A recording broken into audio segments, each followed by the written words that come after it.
Hello and welcome to the Switzer Property Insights brought to you by NAB. Property is the great Australian dream, and it certainly is a very popular investment choice for many Aussies. Part of the reason why the property market is doing so well at the moment is because investors are really piling back in. One of the wonderful things about property investing for Australians is a thing called negative gearing. And while it gets a lot of heat, I haven't met a poly yet who would be brave enough to get rid of it. So I think it's pretty safe to assume it will be with us for quite a while yet. So what is it? Basically, it's when you're paying more in interest on your investment property loan than you're receiving income from that particular property. You can of course get a tax deduction for all of the interest you are paying in the short term, but over the long term there is always the capital gains to be made. You can be negatively or positively geared, and being negatively geared means you get the tax deduction. Being positively geared means you don't need it.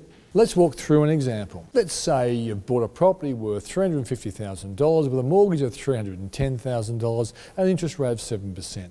The monthly interest on an interest-only loan for 25 years is $1,808.33. So over the course of a year you pay $21,700. But say you're only getting $380 a week in rent payments, that adds up to $19,760, or a shortfall of $1,940. Of course, you can claim a tax deduction for that, but let's look at the capital gains. If you're lucky enough to have your property in Sydney, its value would have gone up by an average of around a whopping 16% over the past 12 months. That means the property that was worth $350,000 at the beginning of the year is now valued at $406,000, or a profit of $56,000 if you were to sell today, assuming its increased value followed the average.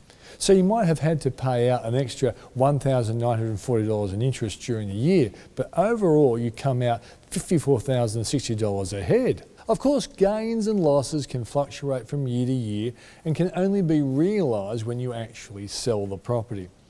If you had managed to save more for your deposit and only borrow, say, $280,000 for the same property, you would be positively geared. Likewise, even if the mortgage was the same at $310,000, but you could get $450 a week in rent for the same property, you would be positively geared as well. Thanks for joining us, and happy investing.